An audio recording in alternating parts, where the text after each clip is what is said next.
Right on. All right. All right. Hey, it's the ambassador, my man Ballaholic. Can't see him right now, but he is there. You know, we got my man DT. DT. Now this one here once again. So I think our last guest it was Shad, right? So Yeah. uh, the circle, right? Especially at any level of life, let alone just in the fact that as hoopers. So to be respected in a certain circle, you have to earn a certain level of respect. You know what I mean? And so here it is. DT is another one of those guys that's in that circle. My ex teammate, you know, my boy, he came over, he showed love for the Admiral brand. You know what I mean? He came and ran with us. You know what I mean? So that's a real one. But we don't go way back because in the CDL, they knew each other before I even knew either one of them. So we got on the show, my man, head coach of West Seattle, and you know I'm gonna have to go back there because I go high school basketball. You know what I Right, mean? Touch bases. But I'm gonna open it up to my man DT. Just like we always say, just who are you? You know what I mean? Who is DT? Where you from? What's up? Well, I'm now a husband, a father, but just a man that is love the game. Always have loved the game. I would say always probably will love the game. From the Bay Area, like you said, I know Cedell or Cardell, Ballaholic. I got to get used to calling him Ballaholic. Back, when we was coming up, he was Cedell. That's what everybody knew him by. But I went to San Mateo and he was actually supposed to come my senior year because he Yeah. was. I think Cedell, you're a year behind me, right, or two? Right. Right. Yeah. Yeah, a year behind me. So my senior year, he was supposed to transfer in. He was coming all around the open gyms, and we would train together a lot. My high school coach, Donovan Blight, was probably one of those. You always have that one coach growing up that you're like, or a few of them at least, that you like, man, he was a big part of my journey. You know what I Yeah, mean? Like, and Mhm. Donovan was one of those coaches, man, that like you can you can never give him enough. Right. Like he was always trying to pull more out of you, trying to pull the best out of you, like pushing you to your limit and then beyond your limit. And I know I might look kind of big on the screen, but I'm not. I was never the biggest player, like 5'9", 120, probably around in high school. And Cedell was always that dude that had the man body in high school, so everybody knew about him. And I just always had to try to outwork people, you know what I mean? And Donovan was one of those coaches that like really pushed everybody that he trained. And like I knew players I was scared to train with him because they were like, man, the stuff this dude is Right. doing is like they don't. And so that kind Yeah. of He like, did nothing but NBA workout.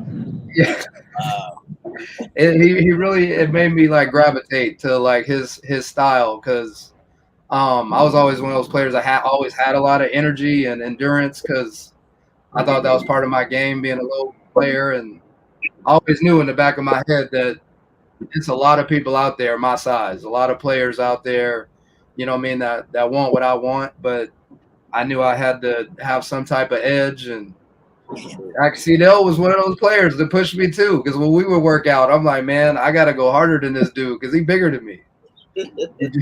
He jumped higher than me. Like he got the size, he got all this. So I'm like, in this workout, man, I'm trying to dog him. Like I'm trying to go hard. I'm trying to beat him in every drill.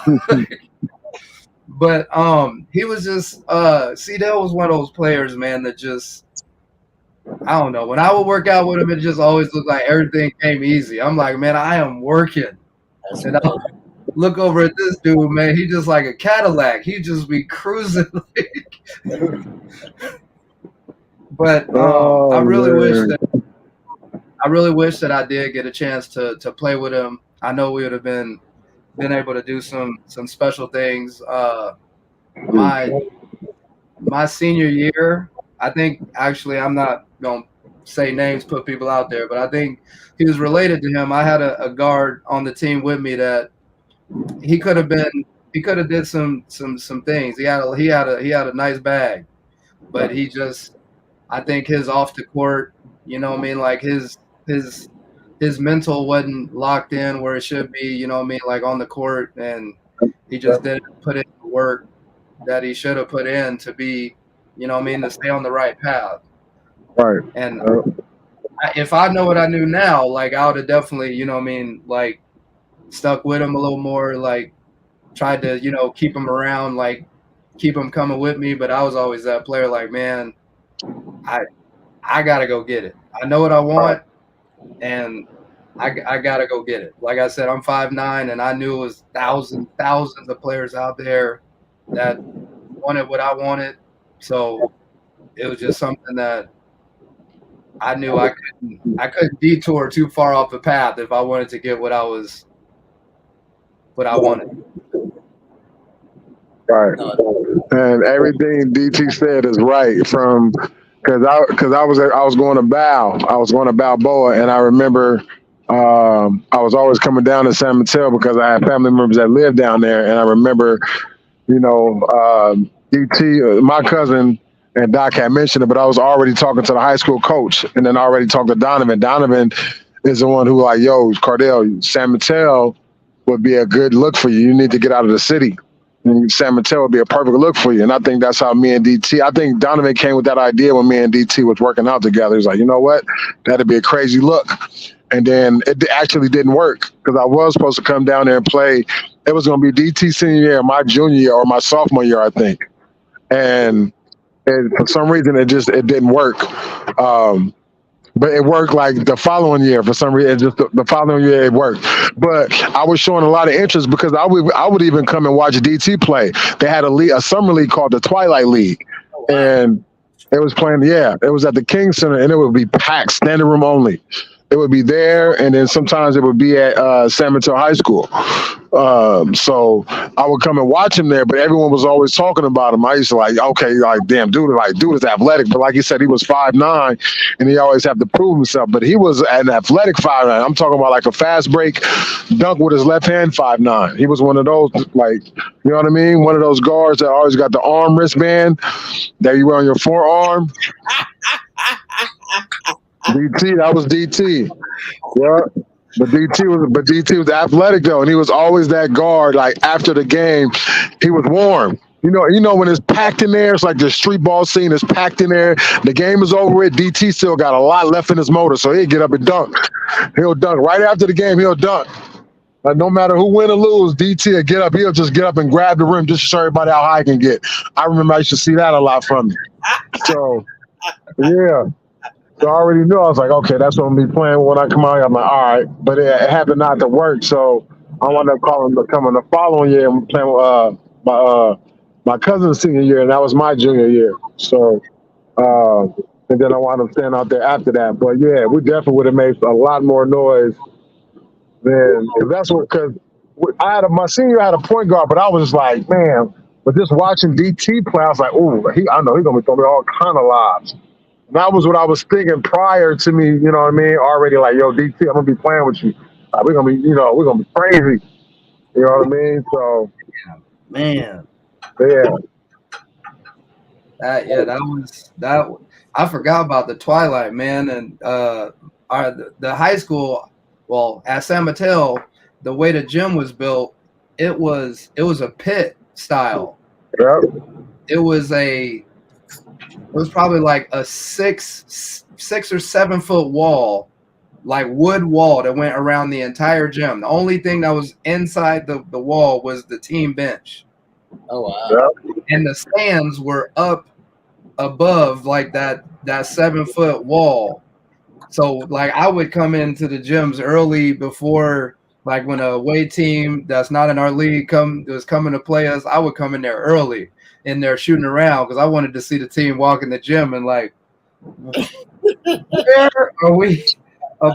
Like, yeah, this is the pit, boy. Shit. Hey, that's a legendary gym, man. Hey, coach, man, that thing, especially like it get rocking, man. Thursday, Friday night, Thursday, Saturday. Oh my gosh. It was like people, the fans would lean over the wall and like bang on the Slap wall. the backboard, yep. It would Slap the get wall, slammed. yep.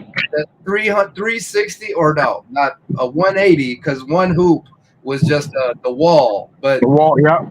it was like a horseshoe of fans, and they would lean over and bang on the wood wall. It would just thunder, sound like thunder. You couldn't hear nothing in that gym. You can't hear nothing in that gym, man. You can be like outside, like, yo, what's going on in there? Yeah, Like it was crazy, man. I And do, man. I know.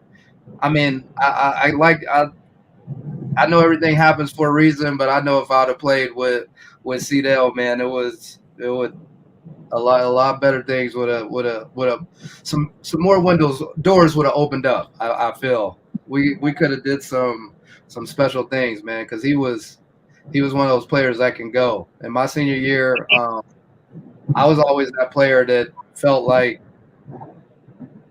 that I was always looking at the help side, like somebody's got to help because this person right here is in trouble. This person that's in front of me is in trouble.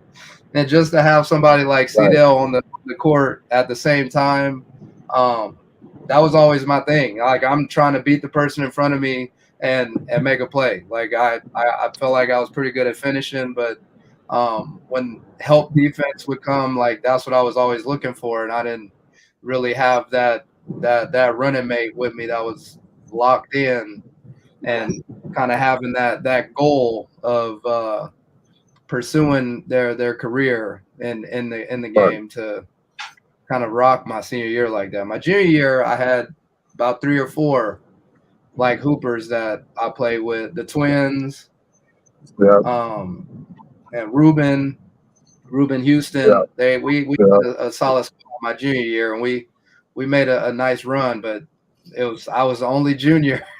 So my senior year, I was hoping Ballaholic was gonna come for me, but man, and it sucks too because my junior senior year, I used to see a lot of defenses I've never seen before, and I used to be like get caught up who I was gonna pass the ball to because they didn't know what was going on. I'm like, fuck, they doing double team on me. I don't know what I pass it to Matt or somebody. They know what to do, but it's like, yo, just reset it. He's gonna go back after I pass it, come back to me quick, and then you cut. And it was never like that. And then I started to see a defense I'd never seen before. I was like, what the fuck is a boxing one? I'm like, why this dude follow me? Like, what's going on? And then we played against Sequoia. Sequoia ran a triangle and 2 on me. I said, I ain't this good, bro. Like, I am not this good, man. I said, I know they got 2 people come follow me everywhere. I said, wow. I said, y'all just gonna leave the rest of the teammates open. Y'all gonna set up a triangle and a zone triangle, have 2 people follow me just so what? I don't score 30? I said, I don't care. I'm gonna score 30 in the next game. I ain't even tripping. But if DT would have been that point guard, I would just, you know what I mean? Like I probably would have, man, it would just been, oh gosh. That's all I kept thinking, man. Like, damn, I'd have been a crazy one too, playing against all them schools. That's wild. The triangle at 2. I got the triangle at 1. I wasn't to the triangle at 2 status. I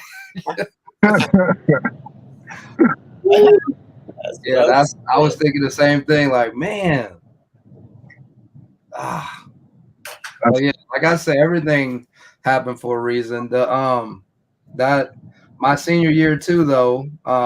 We went to the Marin County tournament, and it was like that tournament is in California. I don't know if it still is, but back when we were in school, that was one of the top high school tournaments in the country. I mean, in California for sure. Like there was teams from everywhere in that damn tournament. I used to love that tournament. So I actually played against the Collins twins in that tournament. That was not a good game, but it was a good experience to play against them. But actually, your cousin threw me it was my first lob in the game that I think I was gonna get my first in game, and it didn't go well. You know what I mean? I was on the break, man. He threw me the lob, and I went up and caught it and I was just about to throw it down, and I was about 135 pounds, man. And this dude just jumped. I think his forearm just bumped me, and I let go of the ball. Like flew out of the air, landed back on my wrist, man, and busted my wrist up. That was like a preseason tournament before my senior year. Busted my wrist and that. Bro, I don't know if you get right there. I had surgery right here. Oh yeah. I had surgery. I had a cast on for 18 months. Oh wow. So I played. Well, the reason was I played my senior year after I busted my wrist. I didn't tell nobody. I was just like, one of them. I got to go get it. For kids watching, man, don't go to the doctor. But I played my senior year, man, and I just wasn't shooting jumpers. I was with a hezzy master after that, going to the cup. But my freshman year, I ended up going to JUCO. And you had to get the full physical, you know what I mean? When you leave high school, and they were like, I couldn't do a push-up because I couldn't bend my wrist back to do a push-up. And so they were checking my wrist and found, it was like, yeah, your wrist has been broke for a while. So they casted me for, like 4 or 5 months trying to see if it would heal without surgery, because I didn't really want to get the surgery. And they were just like, after like 4 or 5 months of me in a cast, they were like, it'll be better because this is a area that doesn't have a lot of blood supply. So if you go ahead and get the surgery, it's still going to be a long recovery, but it'll be a lot shorter than if you just didn't and just tried to let the bone fuse on its own. So it was another like 10 months, man. So I missed my whole freshman year of hoop. I just went to school in junior college, man. I think that was another part of my career that really like molded me to be like really had like even more fire. Cause man, I went to a JUCO. Nobody knew me. The only guy who knew me was the head coach. He was Coach White.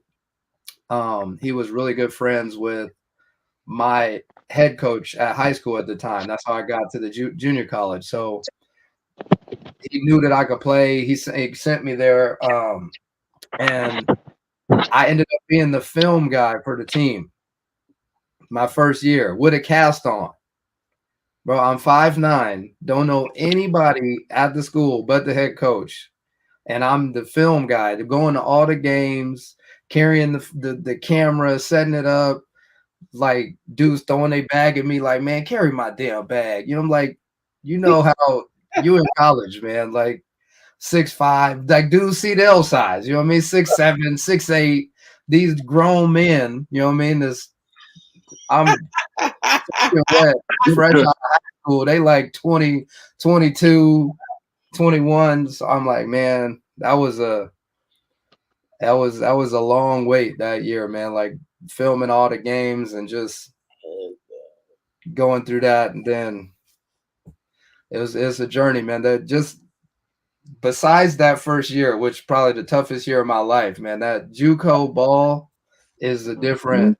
It is. It's a different animal, man. Like I feel like every player that comes through the JUCO ranks, when they get up to that university level, they just have a different level of grit. I feel like a different level of a go get it and just resolve. Like the things you experience and the type of ball you go through. Because no player at the junior college level is like, this is where I want to be. There's no hooper that goes to junior college and is like, yeah, this is this is where I always dreamed of going. This is every junior college hooper that's a stepping stone. Yeah. So everybody you play with, everybody you play against, it is the ultimate competition at all times. Every practice, you competing against other people, you competing against all your teammates. It's just a different type of hoop. Yeah, right. Right. To go through that, man, is I mean, I even think CDL had a better road because the one he went to, at least that's a upper echelon JUCO, like where you get to do that's like Man. It was different out there though, man. Shit. It was being in Idaho, God. I mean, just the transition alone. just being just a God, just like from San Mateo, like San Mateo Bay Area, Idaho. Like southern Idaho too. Not even like whereas, Boise, I'm in Twin Falls, Idaho, where the blocks are more than a quarter mile long. I'm surrounded by farms. It's like 5 different banks we're surrounded by. The mall is 2-3.5 miles away. I can't. There's no buses. The strip is 5 miles down the road, so I can't walk that long to get to the bus anyway. You know what I mean? I don't know what time the bus is coming. Yeah, I was deep in the country. There's nothing we could do. There was nothing but just hoop. Yep. There was nothing but just hoop. And I think that's why I really like everything started to open up. Is where because I wound up I think I had a chance to come home or stay out there. So I was like I wound up staying. But then that's when I wound up getting like really starting to peak out. I think right after my freshman year, I was like, oh yeah, you can take a break, for like 2-3 weeks, and I got to come right back. I was like, you know what? I was like, I'll stay. Yeah. I was like, I'll just go home in the next one. I wound up staying, and then and I ain't gonna lie, I was getting recruited by a lot of different schools besides Utah State. But the fact that where Utah State was, and the opportunities that they had for me, I passed out on Florida State, Clemson, Syracuse, UTEP. New Mexico State, and I was going to go on visits on Syracuse, Clemson. Those 2 were number 1 and number 2 on my list. But Utah State was at the bottom. But once I went on a visit, I was just like, man, this kind of reminds me of Idaho. I'm in a different area. I'm living in a fishbowl. Yeah. You know what I'm saying? Like, I'm expected to hear, you're here for basketball, right? I'm expected to hear that, which I was used to it. And for me, it was like, we coming from, Frisco, Hunters Point to San Mateo. So now, San Mateo, we going to Idaho from now. Let's keep it like that. Let's keep it in that area so I can stay. I didn't want no distractions. And there was none for me in Idaho. There was none for me in San Mateo. Because it was like, I didn't know my way around San Mateo. Right, DT? Like, you go up to Delaware and like them blocks is long. I wasn't walking all the way up there. It took me about 20 minutes to walk up to Jack in the Box with San Mateo. I was like, you know what? Nah. I got to go to class now. I was like, I got to go to class. I don't know nobody, so I got to go to class. And once I did, I figured I got my grades. Yeah. So it started, it all clicked. That's when everything started. I was maturing, everything. So my game blossomed quick when I got to Utah State. It blossomed quick because of all of that. So I was like, damn, it sucks that, Clemson, and I didn't even take a visit to Clemson and Syracuse. I was, but it just felt like if I went there, it wouldn't be like how I was in Utah or in Idaho. Like, again, I said, wasn't really diverse. It wasn't. You know what I'm saying? Like, you go to Syracuse and Clemson, it's super diverse, but Utah State, it was diverse, but not as much. Yeah. A lot of foreign exchange students, but it was just mainly like white, like, you know what I mean? Because it's a Mormon state. Yeah. So it's different. It really is different. A lot of people thinking, it's not. It is. You think like BYU, like they got rules. Like all the schools got rules. Like BYU have a curfew. Utah State, the dorm room has a curfew. A lot of them dorms, they 24 hours, you in and out. But some of them, they will lock down. Like you have to be inside. I'm serious. Because a lot of them got them cards, but they'll shut it down at 9 a.m., 10 p.m. or 10 p.m. My bad, excuse me, 9 p.m., 10 p.m. They'll shut it down. Dang. Yeah, you have to call someone like, bro, like, yo, like you got to come open the side door. Like I'm locked out. That's how I was when I was there. So, see, that's a different experience, man. That's where like everybody's road is different, man. But it sounds like your JUCO was a little more. You didn't really have the opportunity for the distractions. Like it was just everybody was there for who. Yo, and you know what the nearest distraction was an hour and wait, was it an hour and a half away or 3 hours away? Yeah, Oh, Boise, Idaho was I think an hour and a half or something like that, close to 3 hours away from Twin Falls on a drive. Yeah. They had a bar in Twin Falls, but it was like a country bar. It was like, it wasn't no hip hop, it wasn't nobody, no girls in there twerking, none of that. It wasn't nothing like that. But I had to go to Boise. I had to I had to go to Boise. Boise, Idaho yeah. Yeah, because you have Boise, the University of Boise, Idaho, you know what I'm saying? It was up there and that was more of the city.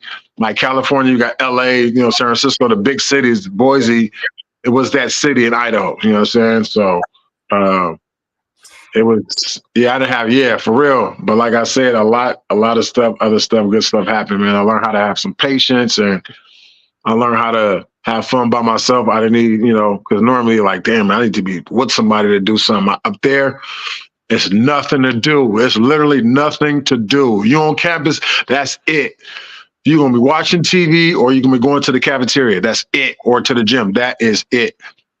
It ain't nothing else going on. Especially if you ain't got no vehicle, even if you did, it ain't, I'm telling you, 3-4 mile radius, nothing. That's wild. That's wild. Yeah. You're put in situations for that fit for you. It seemed like because I don't know. I was always good with. I could stay on my path, but I wouldn't. I don't know how it felt being out like that. My JUCO was. I was surrounded by a lot of things to do, but just the basketball part of it was just different. Like it wasn't a big time JUCO like yours. Like we had, I think it was me and one other kid that was from California that was on the team. Like the rest of the team was from the Midwest. And they recruited all these dudes, man, and it was like my first year playing. Like I was out there playing like my hair was on fire because I didn't play a whole first year. Man, I was ready to get it, boy. I had a whole bunch built up in me. So, but it was just different ball, man. Like the atmosphere, like the things that I witnessed, man. Like what I remember a game we had, or not a game, in practice, 2 dudes on the team got into it, and the coach just like, hey, y'all not gonna wreck practice. Go out in the hallway and handle this. They went out in the hallway, bro. We still practicing. And I look over, I hear you heard nothing but tennis shoes chirping out there in the hallway. Like I'm like, bro, ain't nobody gonna say nothing. Like we Oh man. They're handling business. Like, Hey. bro, I've witnessed, we had another team we played, like the whole team just got into it on the bench. The ref, they stopped the game. The whole team was over there on top of each other. Coaches, everybody in the middle of the game. Wait. They're on the same team? Fighting. The same team. Bro, like the dude got stuff out of the game. He was I'm bringing the ball down the court. That's why I remember it, because I'm like, it's kind of a slow part in the game. They just scored, I think it was a free throw. The dude subbed out and they inbound the ball. And next thing I know is I'm tired of this shit. And I look over this.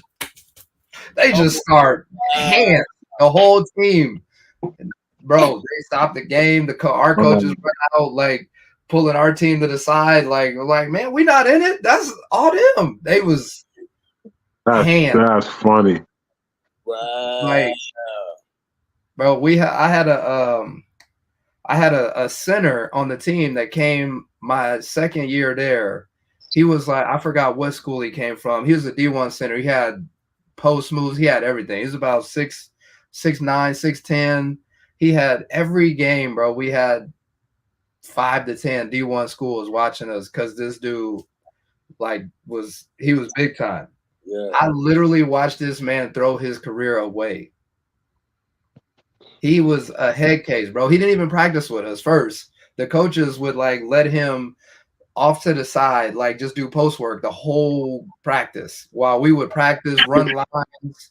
He just take one of the assistant coaches to the other side and they just post work the whole practice. He don't even practice with us. And then we get in the game, bro. It was probably, like I said, probably 5 to 6 D1 coaches in the stands to watch this man.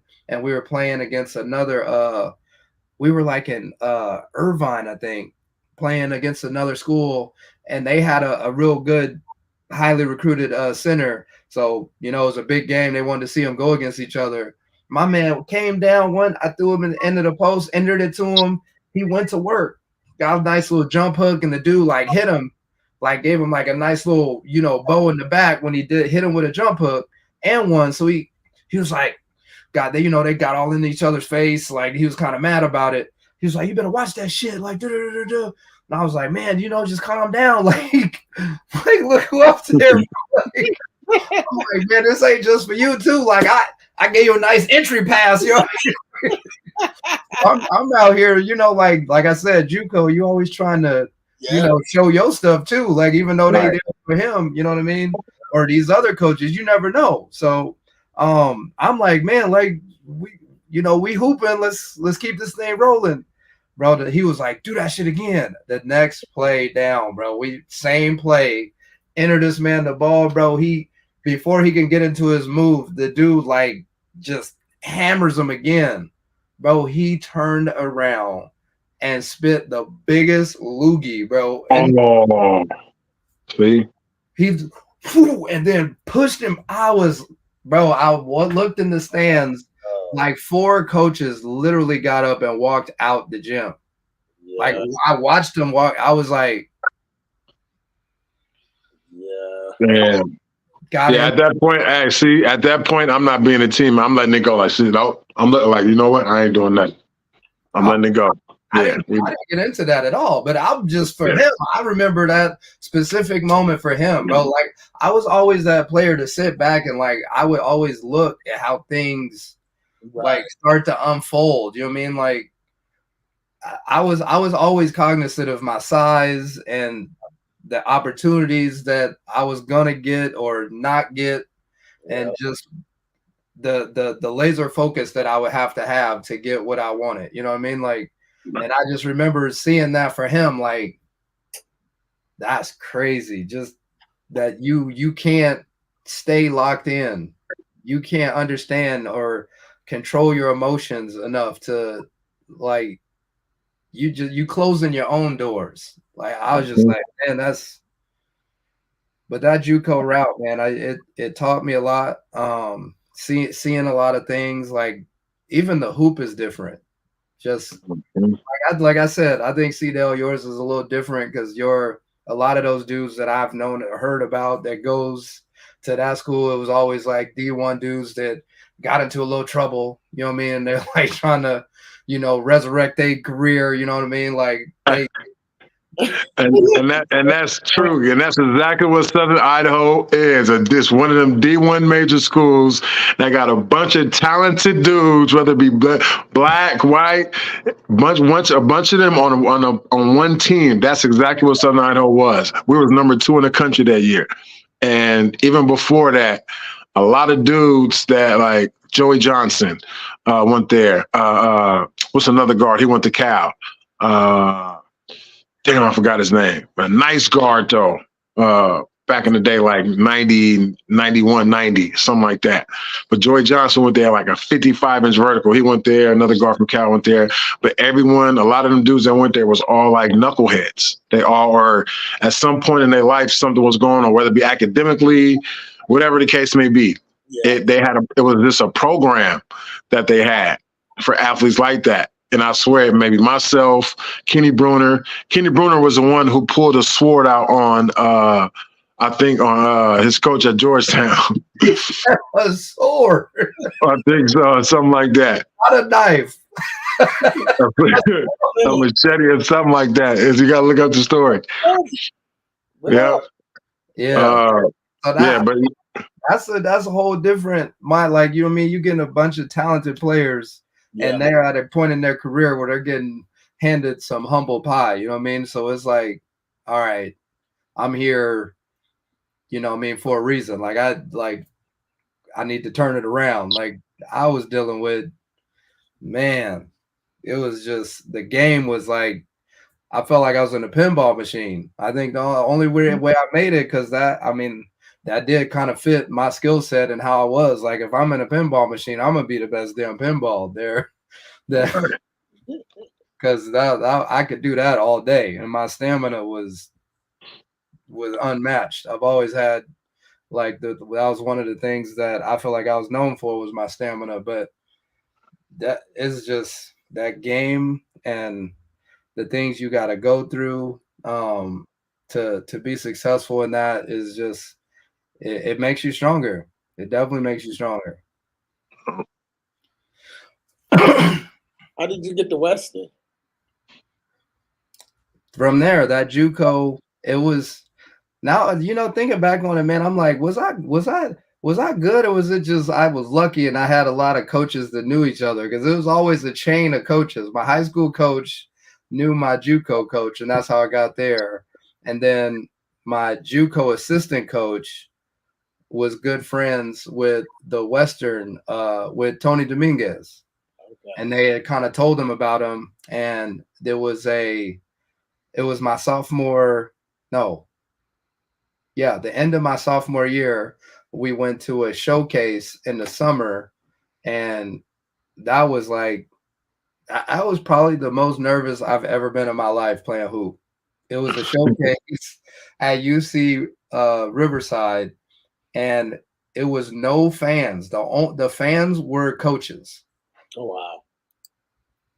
And the way you go into the gym, I don't know why they had it set up. They had a big like easel, probably like a 50-inch easel whiteboard, and the coaches just had their names written on the whiteboard. It was what schools they was from.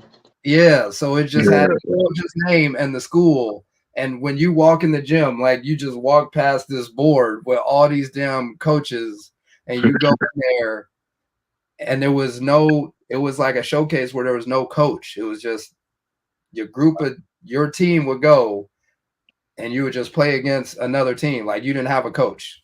Okay. So dudes like subbed themselves in the game. It was refs and everything, but there was no coach.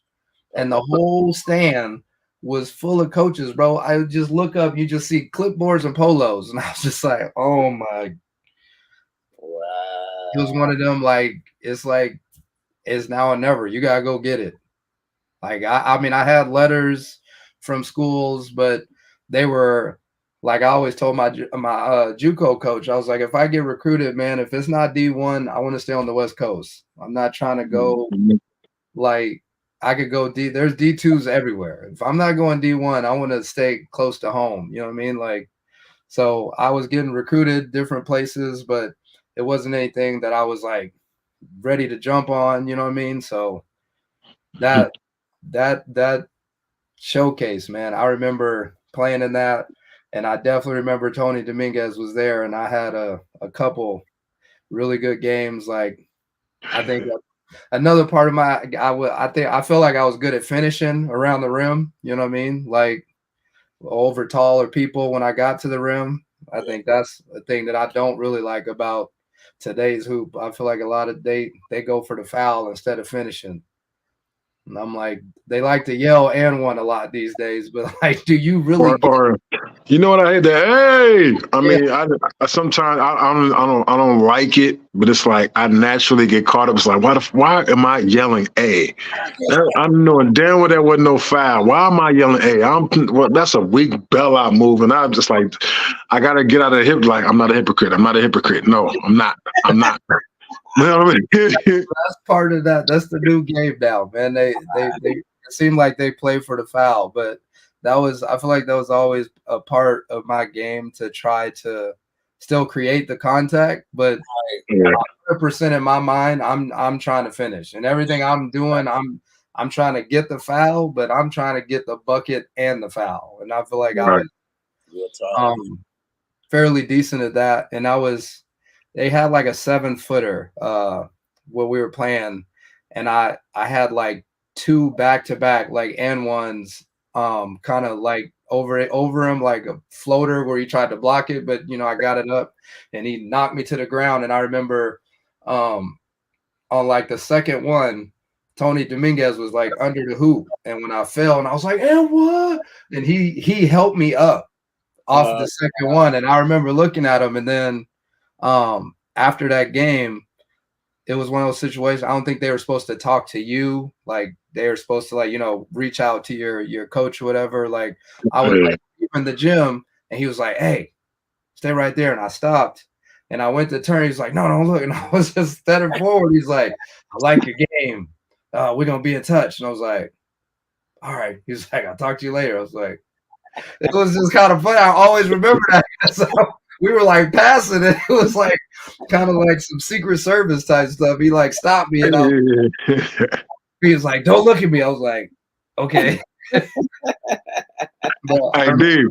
There, I got a question for you. So, who would you say, like for you, who would you say was your best rival game against, Aragon or Hillsdale?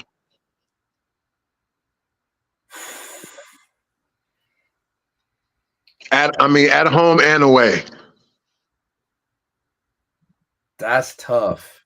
That was tough. See, it's a few, man. I don't know. I would even throw Woodside in there. Oh yeah, that's right. Yeah, I think I remember seeing you go off against Woodside. I think I seen you go off against MA too. Was that MA? I think it was MA. I seen you go off against MA. No, it was Burlingame. Yeah, Burlingame was just I wouldn't say I didn't have any feelings against them. That was just those are like a school rival type thing. But the Woodside, Aragon, and Hillsdale, because those were like, I would say Woodside was my childhood like AAU teammates that all went to Woodside, like Kurt and RIP Charles Perry, Curtis' brother Anthony Higgins, like those, like they had goons over there that can go. And I ended up, that was like, when I lived in the hood. Mom tried to move me out, move us out to like better situation in San Mateo, and I ended up playing in San Mateo. But those were all my homies that I grew up with that went to Woodside. And then I started playing AAU around San Mateo, and I, playing with the Aragon dudes and the Hillsdale dudes. And I ended up in San Mateo with nobody that I really played AAU with. I had to play against all the homies on the other teams. But yeah, them were some. That's a tough question, man. Them games, man. I was, man. You know how my brother was. He was. Yeah. Oh gosh! Every time we came over there, he was active. He was always a dude, man. That just he would stir up the world against me. So I had to. I think that's another thing that made me what I am. Like my brother was always the mouthpiece talking. My brother gonna serve y'all. You know what I'm saying? Like you can't guard. I'm like, man, you talking to like 4 people. It's only me. He didn't care either. He did not care. He did not care. I was always just like, man, it is what it is. We gonna lace them up. My brother that already got them hype and like mad to play me, talk about what they gonna do to me. So it's like I had to go out there and hold my own. But yeah, that is a great question. They had Pete Pontac over there. Mm-hmm. They had Travis at Hillsdale. Yeah, there was definitely some battles, man. That team, which one? I want to get this wrong. Hillsdale, the 1997 Hillsdale boys basketball team just got inducted into their Hall of Fame at Hillsdale. Oh, for real? Yeah. Yeah. Wow. Oh, wow. I mean, they didn't. What did they do? They didn't do nothing that year. They went. I think they did pretty. I think they did pretty good. Actually, they didn't make it to CCS that year. What's the name did? I think. I want to say. Or was it Aragon? It was one of them. Hillsdale or Aragon. I think it was Carmont, actually. Was it Carmont? I think it's probably you know what? I think it probably was Hillsdale. It was Hillsdale. They had a squad, man. They had the Travis. They had size. Yeah, I think it was. Yeah, I think it was Hillsdale that year. I'm thinking who else was. I know not Mills, not Cupertino. a cappuccino. Who else? I was inside MA, Hillsdale. That's what I was thinking. Yeah, probably MA. Yeah. Those were the goons. That was all them dudes from PA. Hey, what's up, Rob? What's up, Rob? Man. All them dudes. Yeah, I didn't get to play with none of the homies, man. Man. How did you get with Don Sims on Seattle? Because that's how I met you, DT. Was the Seattle, because you played Seattle. With right? With is that the Mountaineers? Yeah, the Mountaineers. I think I started with that from the Linden tournament that used to be up in Linden. After I finished at Western, yeah, that big tournament that was always up at Linden where all the ex-college players would come play, and a lot of the Seattle, big Seattle dudes would come up and play in. And we, being at Western, we always got a team from like ex-players to join the Linden tournament. So a lot of the Seattle dudes would come up and didn't know who I was because obviously I'm from California and then just played up there at Western. Nobody really drove up to Western to see, me hoopers. So they would come in this Linden tournament. And there was always like, like who's this little dude? He 5'9", and I'm like, I don't really talk trash when I play. It's just like I'm always like I'm looking to kill whoever's in front of me. That's always been like I said, I'm not big, but I've always felt like I have something to prove every time I step on the court. So I was always going at everybody I played against, and just that's kind of how I met people. And he Sims he kind of saw me play at that tournament because I think he might have had a couple people in that tournament. Like he would coach a couple guys, and we played against them. That's how I kind of made a lot of the connections is from that Linden tournament. And then he asked me to play, and I ended up going on that exhibition circuit with him. We went like all across the country playing like all the D1 schools, and I thought, man, I was rich doing that, boy. He was giving like $100 a game. I'm like, what? Traveling for free, eating for free, and you're giving me a couple dollars? I'm like, man. Okay. Oh man. Yeah. No, because I know that's where I met you. Because I played when I was there, we was in I think the IBL. Yeah. I think it was the IBL. Yeah. And so and I got there through a tryout. You know what I mean? They had one of those little tryouts, and I was like, all right, man, this college thing. You know what I mean? It's either I'm gonna do it now, or I ain't gonna do it. You know what I mean? So I just went to a little tryout, and grace of God, I ended up making it because it's crazy. Because I sit there and I listen to, like I said, you all's story and the levels and where y'all played, and I go back and I say, yeah, I played JUCO, I played NAIA, but I didn't play high school. You know what I mean? I had talent. It was just a simple the fact that my mom's like, all right, work. You know what I mean? And I'm like, all right, cool, is what it is, but I always played. And that's just the difference of saying, man, these are my teammates. These are the guys that I play with. Like you said, we all got different paths. Right. Some folks that D1, you know what I mean?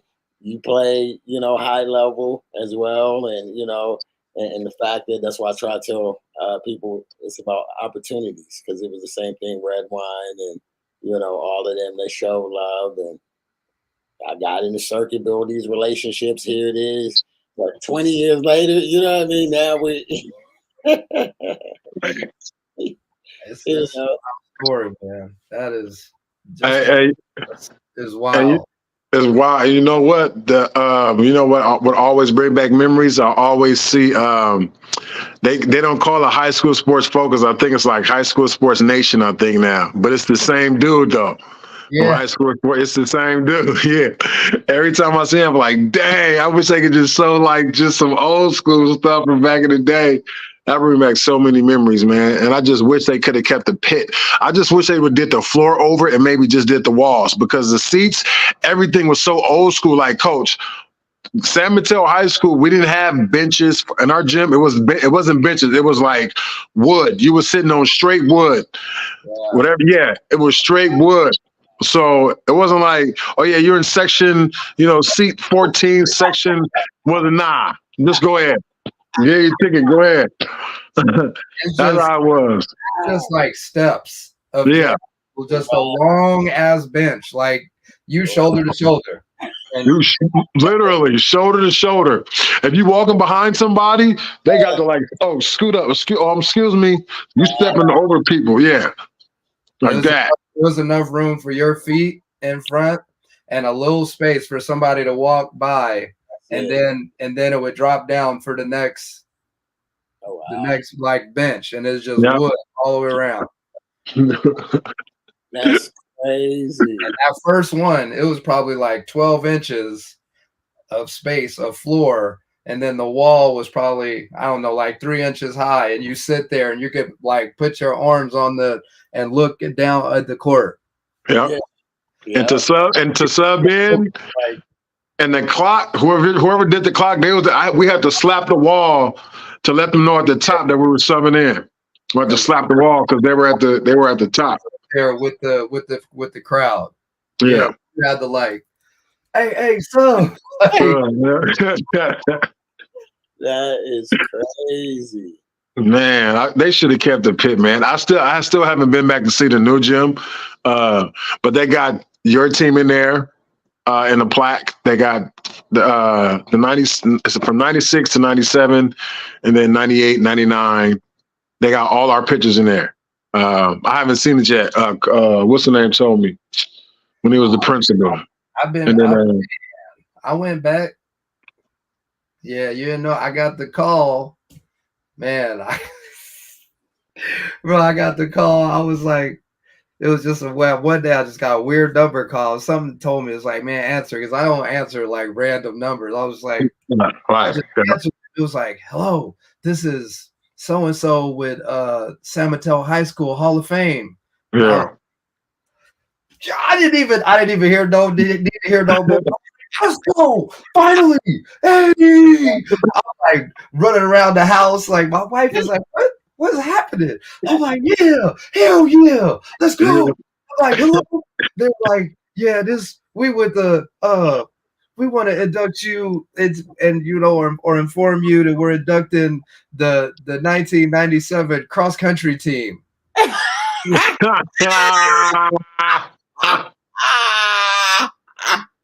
Bro, I was like,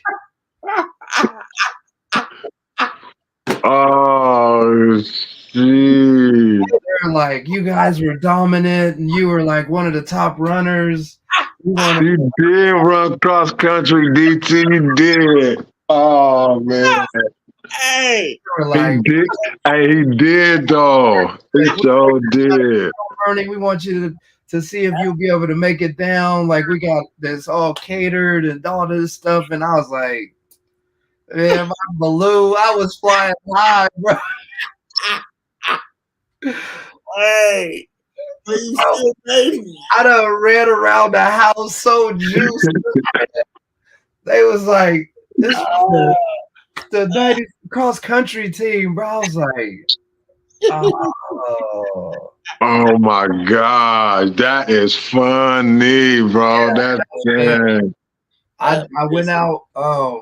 I went out for cross country, man. Again, the laser focus I was talking about. I'm like, man, what can I do to like really get in shape for the season? You know what I mean? Like I'm trying to get it this year. Like, what can I do? My junior year, I'm like, what? Like, I was like, oh, they were like, what about cross country? You know, I'm just thinking, I'm like, what's before a hoop that I could get into where I ain't gonna get hurt, but I'm Yeah. you know me, I'm gonna hit this season. I'm ready.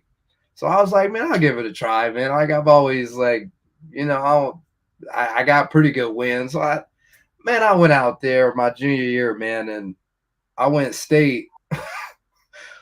I was the only player on the cross country team to go state. Like you can go as a team, or you can qualify like as a single player, a single runner. And I went. I think I ran like a Shit, man. like a 16:45 for 3 miles or something like that. My junior year, and I was the only qualifier to go to state. And me and the cross country coach, the state meet was in Fresno. We drove to Fresno, and I ran in the state meet. Just me and my cross country coach. Nobody else on the team made it. Wow. And then my senior year, we got a really good freshman runner, and a couple of the other guys, like I think they saw what I did, and they got a little more serious. And then as a team, we did really well, and the whole team went state the second year. So I went state back-to-back years, and then they inducted the team into the Hall of Fame the second year. I'm like, man. And then that's cold, though. That's cold. I'm leaving. They talk about, oh, wait, yeah, you play hoop too. I was, I started steaming. I was like, yeah, I played hoop too, and I ran track, and they were like, yeah, we were thinking. Actually, now we were thinking about putting you in for all around athlete, like Hall of Fame, all around athlete at the school. They're like, can you compile, some of the stuff and send it to? I'm like, man, I'm not. You want me to do the work to get into the Hall? I'm like, I don't think that's how that works. I'm never gonna go for that. But I appreciate, being. So I've been to the gym. I took pictures. They went down there, did the whole ceremony thing, man. It was fun to see all the dudes, man. My wife makes fun of me all the time, man. She called me a Hall of Famer, but she know that get me because. But you are, I mean, you really are though. But that's cold though. You definitely belong in the Hall of Fame for hoop, D. You definitely belong that, man. That's crazy. Oh, that's crazy. Yeah, I think it's right there. The little, oh man. Hall of Fame. Oh, that is. I ran under. I think my senior year, I ran like a 16:20 for 3.1 miles. Damn. Yeah. That's quick too, because I couldn't even run it.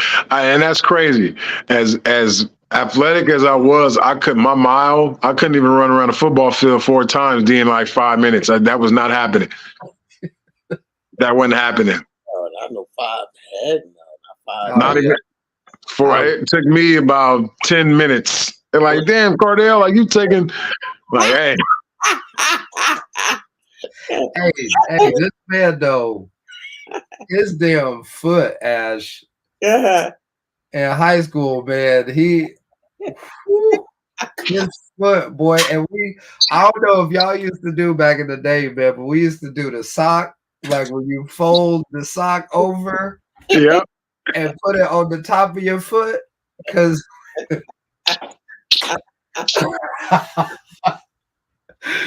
we didn't like the look of like your laces being super tight. Super tight. That wasn't the tight look. You wanted your shoe, the top of your shoe, just to be like wide. You didn't want it. Hey, if somebody pulled up to the court with the top of they laces, tell you like, man, you trash. Hey, you trash. It had to be perfect though. It had to be like, it had to have that look. Yeah. That look that you look on the side, you turn your shoe to the side and look like, yeah, okay, yeah. It had to be like that, yeah. It had to have that crazy look to it. But yeah. Man. That man feet he had like 13s or something, man. Like, hell, man, I used to look at his foot like. Hey, that's because my mom, I had a grocer, so my mom thinking I'm finna grow, so she getting me shoes like 3 sizes bigger than what my natural size is. I'm like, Mom, Like you can't, like I can't wear these. But then was all of us getting like I ain't getting you no shoes your size. I'm like, what? All right, I'm finna flip my socks up. Then I gotta flip my socks up. Hey, Right. that black mob stuff right there. Man, that you ain't gonna have me buying shoes every 3 months. Hey, yeah, but yeah, that's exactly what it was. Yep, yeah. For 3 months, you gonna wear these for a while. Oh, God. Oh man. Oh, y'all are hilarious. Them was the days, boy. Yeah. That made me remember the socks. I used to do that with you put it on halfway so you can pull the one up. Oh my God. Bro, Wow. a whole separate tube sock and fold it flat and just set it on the top of my foot and slide my foot. Hey, the shoe etiquette had to be on point, boy. It had to be on point. Oh. You had to look to the side and see the like your profile had to be on point, boy. Hey, that's funny. That Oh gosh, man. Hey. Oh. that used to be the stuff, boy. The shoes.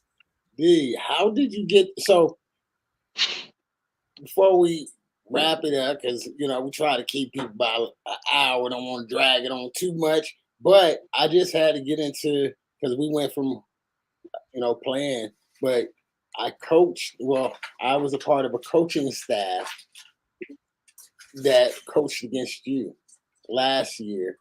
It was my first year in 3A. You know what I mean? And ball, DT's my guy, and my folks called me out of retirement. Yep, man, it's girls basketball. I love it. Let's do it, right? And we had an amazing season. I mean, it was our first time making the playoffs and basically state run. And I don't know how many years. Who do I match up against? This man, you know what I mean? I said, all people. I know a gang of folks, but you know what I mean? This is my dude, and here it is. Boom. The game to the dome. Oh, it's him. I said, God. And we had to go to his. What? I was a higher seed, Blue water. Oh shit. How did you get into coaching? I mean, I remember you was Emerald City. You was coaching.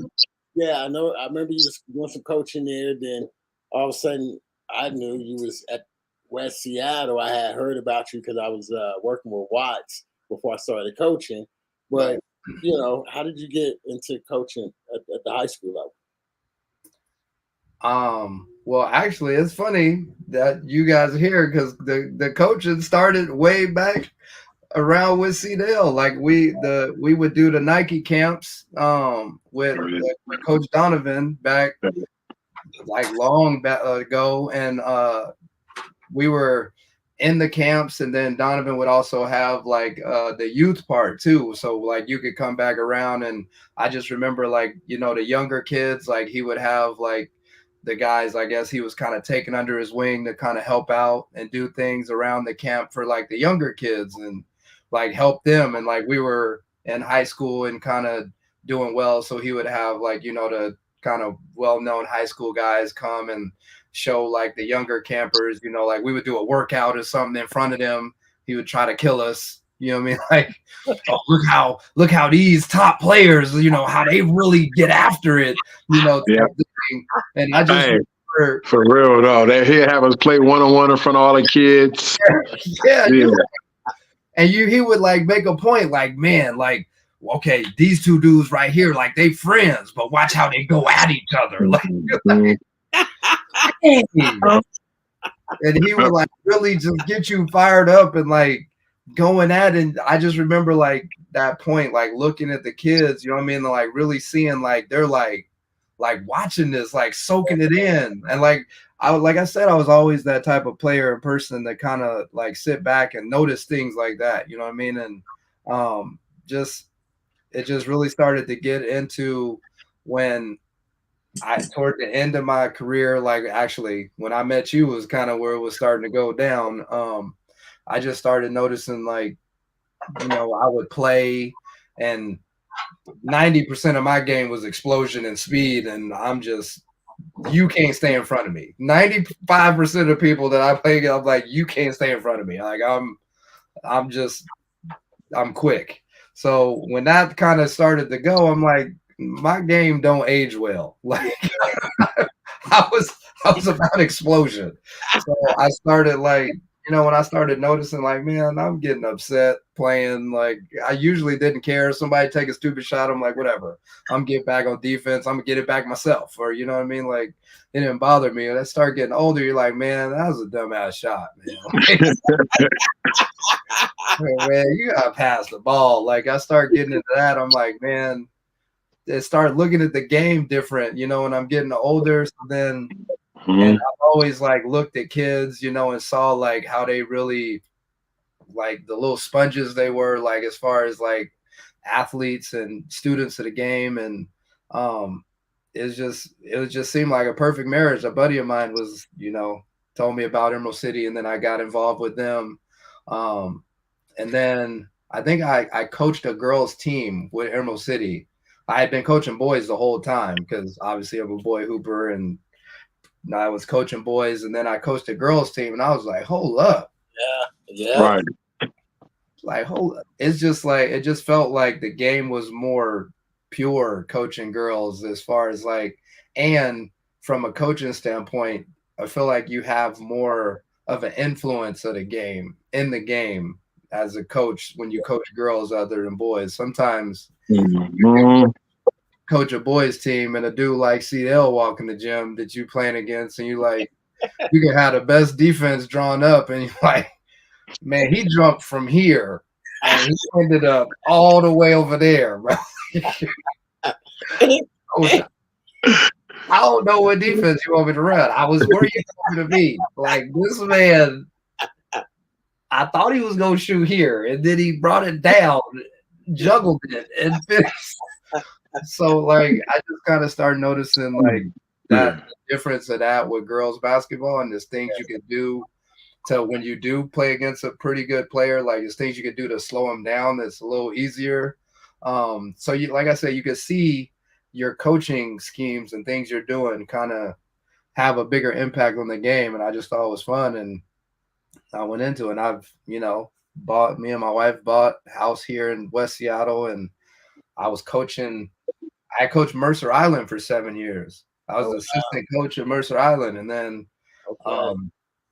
this job opened up, and I was like, I had actually took a break because we had our first son, and I was like, I'm not gonna coach. We got a newborn, and then this job opened up, and my wife was like, I think you should go for that. Like it's right here right in our backyard. Like you should apply. And I was like, are you sure? Because he was still, I think he was probably, I don't know if he was one. So then I applied for West Seattle, and the rest is history. Wow. How long you planning on staying there? Y'all have any thoughts, or we still live? Yeah.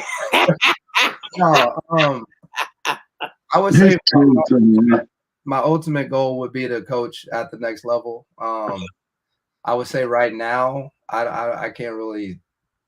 My goal isn't to be a head coach, but just from the things that I know, I would prefer to be an assistant, just because I feel like at the next level, the assistant coaches are more on court people. You know what I mean? Like at the next level, the head coaches are more like the trophy. Like they got to do all the extra things, but the assistants are more the hands-on with the players type coach, and that's what I love to do. So I would say it's less stressful. I would say that my plan is to stay until my son My two boys are 2nd grade and 6th grade, so when they leave high school, is if I could stay that long, that'd be great. I don't plan to go anywhere until my boys are out of high school because I'm trying to see if they play cricket. I want to be here to see it. Right. That part right there. If that, and I know I have the time to do it. Just coaching high school, like I know trying to be a coach at a university is it's too time consuming, and I'm not willing to take that on and coach somebody else's kids and miss my kids' life. That's not happening.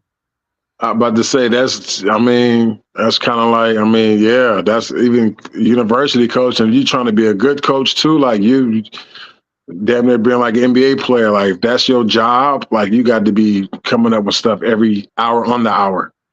You know what I mean? And even within that, whatever you're thinking about, you got to break that down to concrete and vivid detail. For your staff to understand, for your players to understand, and you know what I mean? And that's not even added to now you checking on your players' academic stuff. You know what I'm saying? Their families, what's going on with them. It's a lot. You're right, DT. It's a lot, man, especially with the universities. Because then you got different players who got different characteristics, and you don't know how they're going to react to how the coach is treating them. You know what I mean? You just never know, man. And then that's going to be even harder on the coach because if I'm a black man coming from the neighborhood and I go to a school and I do something, get a dunk, and I get pumped up and they go, coach, what the hell are you doing? And then I react, I chill, and then I see somebody else on the team, he get a 3-pointer, run up in the stand, and the coach says nothing to him. As a black player, I see that, something going to happen. He going to see that. And then the coach already going to know, like, all right, so I know what's going on. Like, I know what just happened, but I don't even care. But that, like you said, that could be a lot on the coach. Now, this black kid, right, he don't want to he want to play the robot. Now he going to fit into that mode or whatever. You know what I'm saying? And that's just like a lot of the times coaches have to deal with that, man. So just being a head coach, they got a lot of stuff to deal with. And that was just an example. And I said that example because that's what I went through. That was my, that's why I said that. That's why I said that, because that was my example. But no, you're right, DT, man. Where you going, man? From what I met you, and I knew at some point, even if you did say you mentioned basketball, I knew you was gonna be there at some point. Because just when I used to watch you play back in the day, and you know how your brother was, and just seeing you play, I was like, nah, at some point DT gonna play somewhere. He gonna be somewhere with who. So when I ran into Coach Ashley, he mentioned you, I was like, oh yes, he coaching already, doing everything. I said, yeah. For sure, they already believed it. I said, yeah, I just couldn't believe that he knew you. I was like, what? I couldn't believe that, but I believe the fact that, like basketball, because your IQ is just, it was different than everyone. Like you, the twins, really, like the players that I really remembered was you, the twins, I think David, that y'all had, because he 6'5", he had bounce. Yeah. He was athletic, yeah. And that's really all I really remember. Because Robert Bonner or Hardaway, he was a wait. They were kind of the same type of player, like long, athletic. It was it was slim pickings, man. You were supposed to be the next guy. I know, man. That was my bad, man. But when Coach Ashley mentioned, I already believe, DT. Coaching, that's definitely him for sure. Because you just had so much, just the energy alone, and just I was like, yeah, I believe it. I was like, yeah, for sure, DT did definitely, man. But keep going, bro. Because I didn't know at the time. I was just like, man, I gotta go get it. I knew what I wanted, but like I said, I would always look around like, man, what makes me different? Yeah. All right. Are you training? Of course you're training too, right? If you're coaching, of course you're training too, right? Yeah. As right now, I don't really train as much as I was because my two boys are starting to get involved. So, and my oldest is 12, in 6th grade, just not even a month ago, he came to me and said, Dad, like I really want to be good. Like, can you train me? And I was like, let's get it. Because I was always thought, when you have a kid, you're like, man, I'm gonna have my kid nice. Like I know I can have him doing this and that and this and that. Then his little ass got here, man. I looked in his eyes. I'm like, man, whatever you want to do, like, Dad got your back. Like if you want to play, so he's been playing soccer his whole life. Like he really just, like I said, like not even a month ago, he just came to me and was like, Dad, like I wanna play hoop, like. Because I always said, like, I'm not going to chase you. I'm not going to make you get out here and work out and shoot. Like, I put a hoop out in front of the house, like a hoop. That was that was my hint. I just put it up out there. So, and I never really like make him go out there and shoot or anything. But he just told me. He was like, yeah, let's get it. So I would say the last 30 days, we've been getting after it. Yeah. So it has begun. So we will see. That's what's up, man. That's what's up. He definitely gonna have it though, because I mean how you was like, yeah, he definitely gonna have it. It's wild, man. To like, cause he keeps saying now, he's like, man, Dad, I wish I would have got to see you play. I wish I could see you play for. I'm like, man. You're not gonna get me hurt, so. Nah, man. Oh man. I better let you get out of here. I know my wife trying to make some stuff. I'm in here locking down the house here. Before we get off, DT, any shots out? Hopefully, well, let me see. Are y'all going into a different conference? West Seattle? Yeah. No. There's some movement, but we're not going anywhere. I don't believe, no. Well, I guess you can say we're not. It is some movements. There's only one team that's going to be coming back, Gig Harbor. Then all the rest of them are going to be like Lincoln and Bellarmine Prep, and you know what I mean. All of those things down there. So. Hopefully we get to meet y'all again. We gotta and with a little less stakes, a little lower stakes. Yeah, you know what I mean. It won't be lose or go home. You know what I mean. Just a regular game. I know, right? We can off season somewhere where just okay, it's cool. But yeah, we're definitely gonna link up because I know how far did y'all make it? This year we were a game from the dome. Okay, so at least y'all got back into the playoffs. Yeah, we were a game. We actually lost on a buzzer beater 3. To who? Dang. It hurt. Oh, yeah. Roosevelt. Roosevelt? Oh wow. We're at Bellevue College. Wow. Like 8 seconds left, inbound play. He was sick. Oh my gosh. Oh, I know y'all was sick on that. Dang, yeah, them ones, oh gosh. Yeah, them. Hey, it was a college play, and this play, it was on the top 10 play, should have been like number 2. Yeah. He threw a full court pass. Somebody on the defense was at the free throw line, saw the ball, it bounced. Dude caught it in midair and made a layup for the game. Full court pass. Oh, wow. From one end to the other. If the defense is the defender on the free throw line. Oh, no, he didn't see the ball. He saw it the last minute. It bounces right in front of him. He swipes, misses. In midair, the offensive player catches it, and midair finishes. Look at it. It's on. You can look it up, bud. It's crazy. Game over. Now that type of play, that's one of them like tattoo plays that it's not going nowhere. That's the nightmare plays. Them the ones like, yo, man, like I can't believe that. Yeah. You know that was my senior year at San Mateo ended like that. Yeah, for real? Oh no. A 3/4 court like baseball heave to win the game. Oh no. It was probably like 7 seconds left. We were down by 2. I hit a 3 in the corner. I was juiced. hit the three like, yeah, and they didn't have no more timeouts. The dude inbounded the ball. I'm just in front of him, like, like, don't foul. Like, he inbounds the ball. I'm like about the free throw line, and he just catches it and throws it. And I turn, I'm like, and I'm just looking at it, bro. Like, it's online, and it just, damn, bro, I just collapsed. That was my senior year. I could just collapse, laying on the ground, bro. Los oh man, bro. I was in shambles. I know you. Oh man, so my emotions going from like emotions went crazy.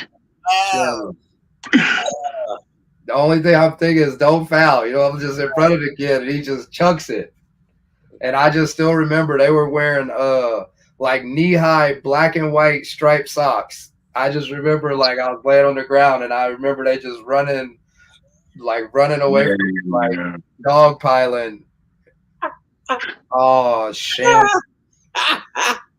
It ain't funny, but it is funny. You know what I mean? It's funny now. I can definitely smile about it years later, man. But I still feel it. Man, going through it, you just be like, oh, your whole world ends. You know what I mean? You like California is different, man. Out here, like you can lose 2-3 times, and we still playing. I'm like, what? Right. In California, second they say playoffs, you can't lose. You can. Every game is lose or go home. Every game. Yep. The second the playoffs start, every single game is lose or go home. Mm-hmm. And it is. Yeah, that's pressure. Pressure. That hurt. That one. Whew. But if we would have had him, I wouldn't have been in that situation.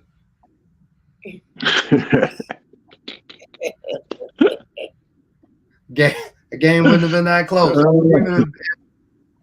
We'd have probably been chilling the whole fourth quarter. Like, for real though. Damn. Yeah, not for real.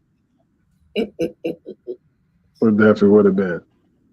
Because his cousin Cahoot that was on the team with me, but he's a knucklehead, man. He didn't want to.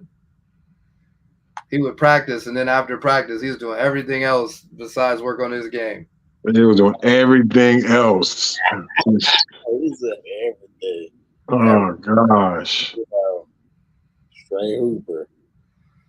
Man. I mean, I had fun. Now, don't get me wrong. I definitely had my fun, man. But like, I knew where I wanted to go and what was my thing. Like, I was gonna put my work in, but that man, that dude, he could play, man. He has some tools. He just didn't want to sharpen them. Yeah, his mind wasn't set at all. It was just one of them ones, just hooping. That was it. That part, yeah. Actually, one of them type of players are like. I had a handful of homies that if I would go hoop with them in an open gym, I could be probably like the third, fourth best player out of that handful of players, like in an open gym. Yeah. But as soon as a coach came in and said, "Hey, run purple," then I was the best player. Yeah. Yep. They're like, "What?" They have all the this and all the but as soon as the coach was like, run this, be you and run this, they couldn't do it. Yeah. Didn't know how to set a screen. Didn't know what the screen was. If they setting the screen, they ain't setting it right. Probably pushing. Yeah. So that's exactly how it was. Like, Chill all them, man. That game. Chill had probably the best street ball handle I've seen. Like, only know 2 people was like that, really, like, and Chill was one of them. I'm talking about street ball handle. Back in the day, like, I'm talking about like real street ball handle. Chill was one of those ones who had the handle. Smooth. Yeah. And he had like passive dimes and like his shoot. Well, boy, soon as put a play in. Soon as the coach went over there on the side and told him to do We run Louisville. Man, that boy They're was, not running no Louisville. that boy Sure, he not running no Louisville. It's chill from the between the legs, crossover, hesitation, behind the back, you know, no look. a high school coach, man. As soon as you calling out a player, you got a player that's just Yeah. you like get your ass out the game, man. What you doing? Yeah. But But the crowd is yeah, they going through here. Yep. Yeah. no, Show that. that is so real. The structure, that's the structure part that we're always talking about for those who talk about playing in that next level. That's the difference. And I can speak on both sides because, like I said, I play high school, but I ended up going to college and playing. And that was the thing, right? My coach who found me, like I said, 3-on-3, he was like, yo, you can go. But like you said, here's this play. What? Yeah.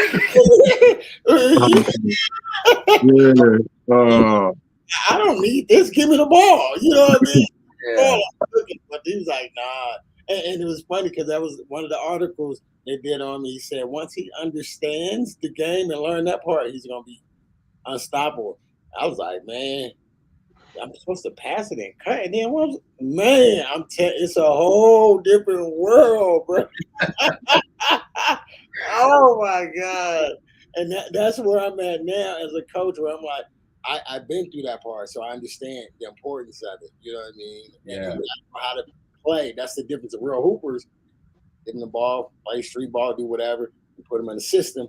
They know how to play within the system and play at a high level in the game that's in the system. And so that's the thing that, man, like you're talking about, just for those when we make our cuts and what we look at all of that. We don't care what your highlights look like. You know what I mean? When I say, call a play, and we can tell right away. Oh yeah, Yeah, I'll be calling that the Disney on Ice. You look like you out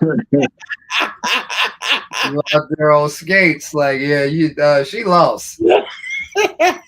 You get the turn it around. She did a whole 360. That ain't. Yes, bro. That's real talk, bro. It was just like, man, they're so lost. You know what I mean? They just, like I said, running around in circles. It's for that. And it's hard for those who haven't coached. You can't coach that. I'm sorry. You know what I mean? It doesn't matter. Give me what play. You try to draw up and you tell them, hey, do this, and that. And they're just constantly running around. And you're like, Yeah. you don't have a bench. You know what I mean? If you don't have a bench, and so now you got foul trouble. You got to look at all these different things we got to go up against, right? You know, especially like I've tried the approach of like I know people learn differently. Like some are visual learners, you know what I mean? Like I've tried to draw up plays and like here you physically have a copy. Like you can look at it, take it home. Like can you learn from seeing it since you don't do well actually moving around on the court with it? Like have them draw it up for me. Like it's just, I mean, you have 3 different ways of learning it and you still don't get it. Like that's. I mean, yeah, you're right. That's hard for a coach to teach. I mean, because if they can hoop, but they don't get that part, what is something in their brain that's not unlocking. If they actually can hoop, like natural talent is. Damn, like I don't even know if that's having a high IQ is natural talent. I don't know even what that is, just natural talent. Because if you had a high IQ to understand these plays, you know what I mean? Or if you have one, period. But I don't know what natural talent is. It's tough for a coach to probably try to figure that out. That's why I tell Coach Ashley, Coach, I'm a train for sure, but being a coach, there's some things that I could teach, man, but somebody just not gonna get. You know what I mean? And especially from where we are and where we came from is real hard to bring down your level of competitiveness and just want to when you sometimes have the players that just they don't have that desire and you still got to try to get the most out of them and you are cut from different cloth. You know what I mean? it gets challenging sometimes with that, but it's a fun game. I definitely like. I was just telling my wife this. I'm like, I like the journey. I like the struggle. I like that hard puzzle that I'm trying to figure out every year. But a big thing I do notice is talking to other coaches or players where you have a player that's really good and they go off and play somewhere else and they're like, oh, coach is tripping. Now being on this side, I'm like, man, are you that player? Yeah. It's hard to be like, yeah, I know you can play, I know you can hoop, but did the coach tell you to run Louisville and you over here you running Maine? Like, you ain't listening. Can you Yeah. you're learning the plays. Like, yeah, no, I mean, different parts. that's real talk, though. You know what I mean? Like you said, that's real talk because it is confusing. Like I said, because I was one of those players that transitioned into understanding plays because, like I said, how bad you want it and the kind of work when we talk about you got to put in that work. Oh, okay, this is not just playing pick up ball here and there. This is not, you know what I mean? Maybe some drills here. It's like nonstop classroom, outside the classroom, just understanding the game. And so looking at your weakness and then really catching up, being caught up to speed or whatever. And so for me, understanding the game and running plays. And then just because you was a good player doesn't mean you're going to translate to a good coach. Right.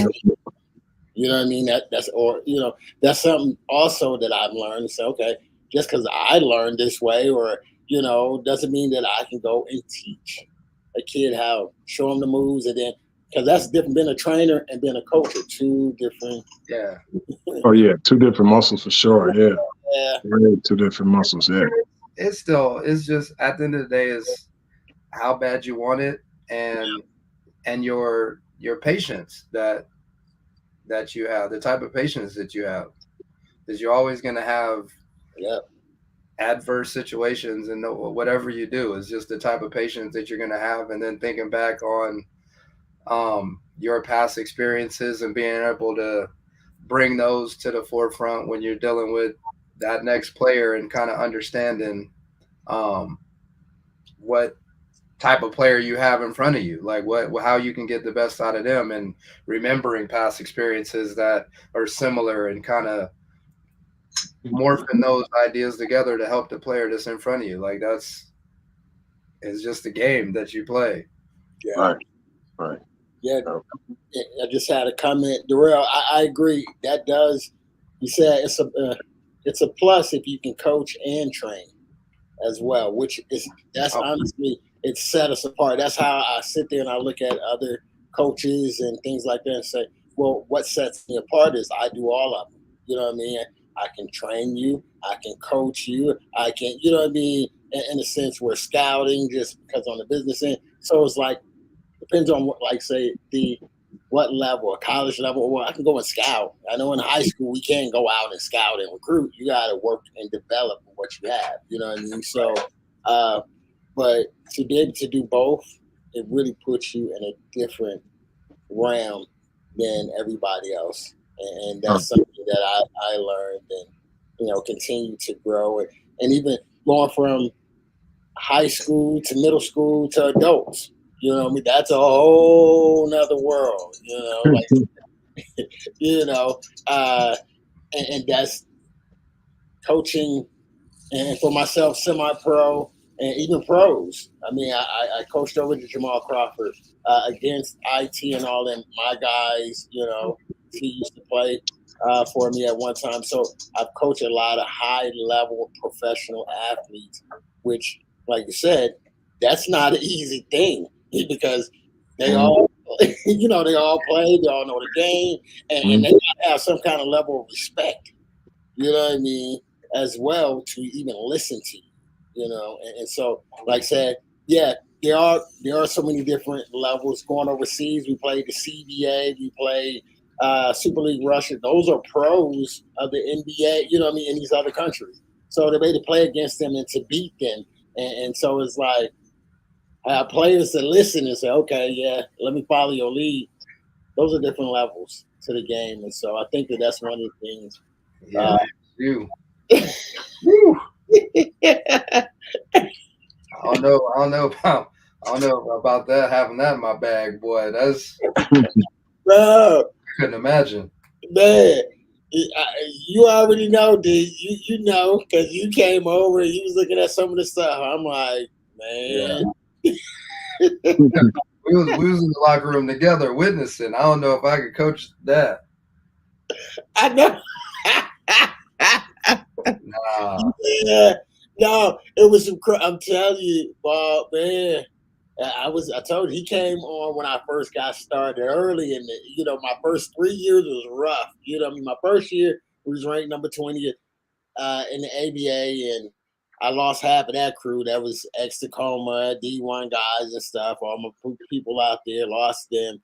Then I had a bunch of local guys that I'm like, all right, I don't know if we have enough talent in the town, which I know we don't. I got love in my area, but there's a different level of playing at a professional level. Yeah. You know what I mean? Just because you was good in your high school, 2A, 3A, it doesn't matter. No, we're talking about college, high level pro, you know what I mean? Go on and do this and that.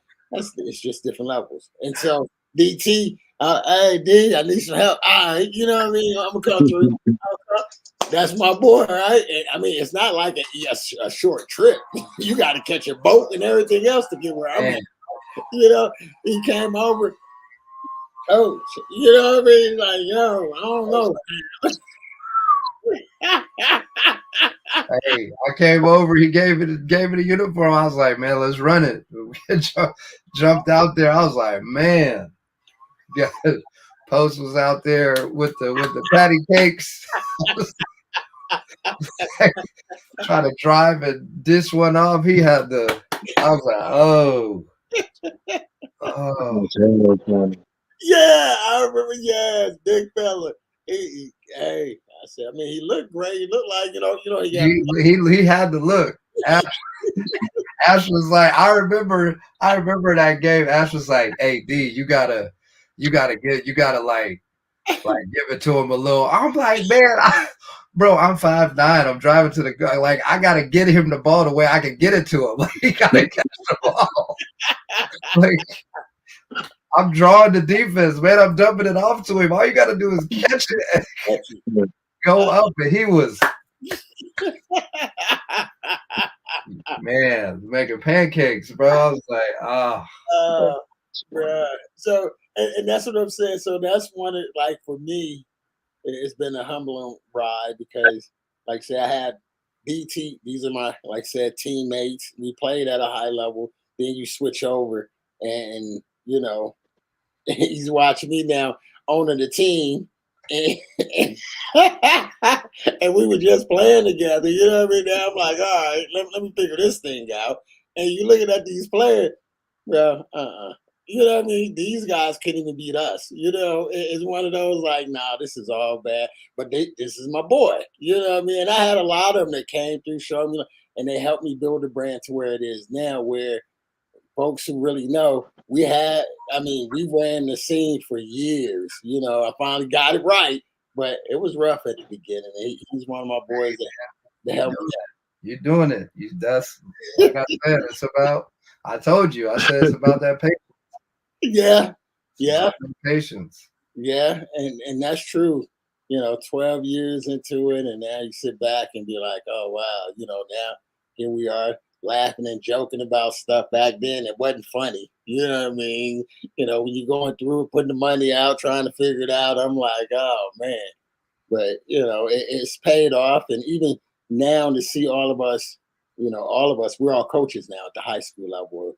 If not, some at the college, but a lot of us is in the high school, so it's pretty dope to go and watch. If I don't get to coach against them, I get to watch them. Somebody win something. I mean, a bunch of coaches of the year. You know what I mean? We got it's a lot of salute to all of them. It's fun to watch basketball at a high level. You know what I mean? And to know these guys personally, I think it's pretty dope because I'm in this little town, and I come over, and all these guys in the big city, the big towns with the big teams. You know what I mean? I'm like, yeah, I'm the little guy. You know, the good part of me and Darnell, we ain't too far. You know, I'm 5'10". Right. We right there. You know, everybody else, we stand next. Hey, I'm 5. Oh, what is 9 it? 3/4. My bad. Hey, you know what's crazy? Because I always say I'm 6'5", and people are like, man, stop lying. So I'm really 6'4.5", but I always give my other half, like, you know what I'm saying? So I'm like, I'm 6'5". Like, man, you is not 6'5", Cordell. Stop lying. Like, nah, I'm really 6'4.5", but I always like, yo, I'm 6'5". Bro, I know. Look, you know, you want to say 6 foot. I'm like, man, I'm pushing to try to pull over the 6 foot. I ain't 6 foot. I'm just 5'10". Let me just stay where I'm at. I'm 5'10". I want to be 6 foot. I mean, with the right shoes, they might think it. You know what I mean? But Exactly. I'm just saying that was the thing though. Like D said, when you're our size, you got to have a different chip, a different hunger, a different attitude, because it's so many of us. You know what I mean? There's a lot, so you got to have some that really stick out. You know what I mean? Yeah. Well, and for cats and be able to play at that level to get that respect factor too. You know what I mean? Because you got to think there's guards your height or taller that got the skill set that we have. You know what I mean? And you're like, damn. You know, that's what I look at now. I'm like, man, you 6'6", you a point guard? Like, I got a 6th grader, the kid, I'm looking at him. I think he about 6 foot. I'm like, wait a minute. You know what I mean? You are 6th grade, sir. You know what I mean? I got an 8th grader who's 6'3", like a grown man. I'm like, wait a minute. Bro, McDonald's and Captain Crunch different these years. Right? McDonald's is different now, bro. Something in that meat. Man, they eating different now. Whatever they eat, man. I didn't seen kids mix what they mix with, like, you know, the bowl of noodles and chop off little pieces of beef jerky and stick it in the noodles. I done seen that. I done seen kids eat the pickles, dip them in the Kool-Aid packets, the sour packet too, and eat them. I'm like, what like, what y'all eating? This is why y'all jump. This is what's going on. They mixing concoctions and they don't know it's a hormone and it's growing. It's stuff like that. Like, what the hell y'all eating? I seen that. I said, what are you doing? It's like, I'm finna eat. I said, that's how y'all eat them nowadays? Like, yeah. I'm like, hell nah. They literally getting a bowl of noodles, Slim Jims, breaking them in half and dipping them in there and mixing them up. I'm like, all that calcium. They don't even know. And then I seen the kid he had the big old pickle. He get a Kool-Aid packet. They just dipping. I'm like, it ain't no sugar on there. I'm like, I'm like, whoa, I'm like, what's going on, man? What's going on? It's different, man. Yeah, my two are gonna be way bigger than me. Like, my son in the 6th grade right now, he the height that I was as a freshman. Oh, they're gonna be 6'4". Hey, 8th grade, they're gonna be 6'2", D. It's a wrap. Yeah, 8th grade, they're gonna be 6'2", 6'1", 6'2". My 2nd grader come up to me right here. He in the 2nd grade. He the biggest 2nd grader in the whole school. Oh my dang, boy. Biggest 2nd grader in the whole school. Hey, the air is different. That day, the air is different, bro. Like, the air is different. I don't know what happened to the layer, the ozone layer, but something crept in out here, and hey. Huh? They gonna say, your daddy tall. You gonna walk in the you sure that's your daddy? Because ain't no way. I pick him up from school. I'm standing next to dads, power over me, and they little ass kid come running up, and then my son come almost knocking me over. Gotta hug you, Dad. Gotta hug down. He'll put his arm around your shoulder. What's up, Dad? What's up? Oh my God. Man, for real, man. Oh, wow. He said, man, he big as hell. Wait, do I have it? No, I don't have it. Oh, that's funny. Hey, you know, they say it skip generations. You good? You know, you just it skip generations, yep.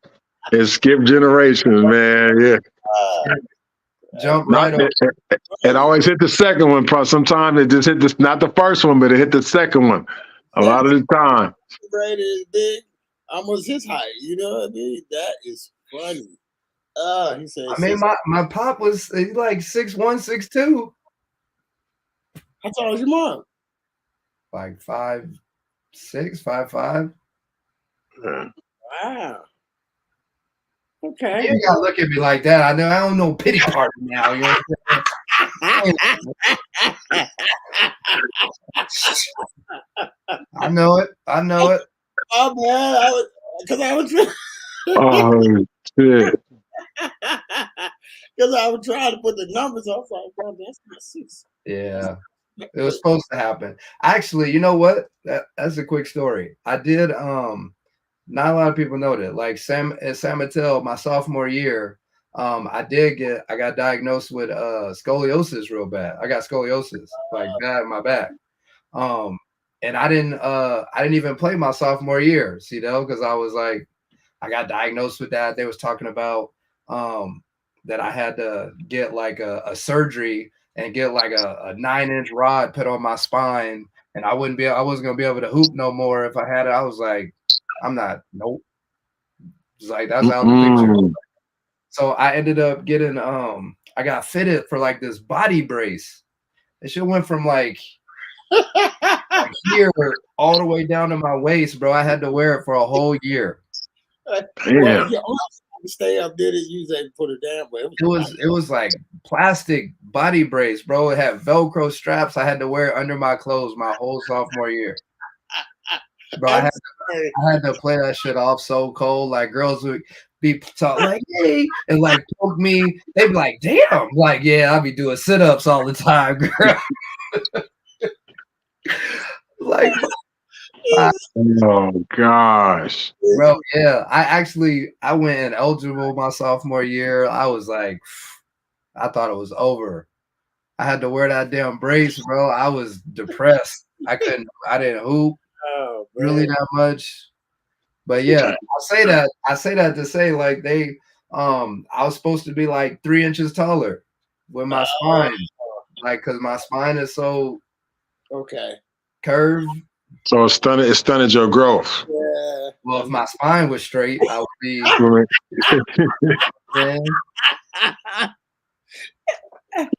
Oh, I made it work.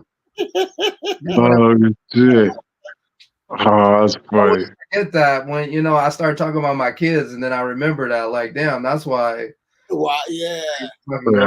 Damn, like way taller than me, but they both gonna pass 6 foot for sure. Yeah. So 3 more. You should be about 6 foot then, huh? Yeah. Yeah. About 6 foot. About 6 foot, yeah. That's crazy. That would have been a major difference. Man, try to tell everybody, man, 6 foot, just 6. That right under mark, that makes a difference. You know what I mean? 6, 6'1", 6'2". Every inch matters. Trust. Oh man, big time.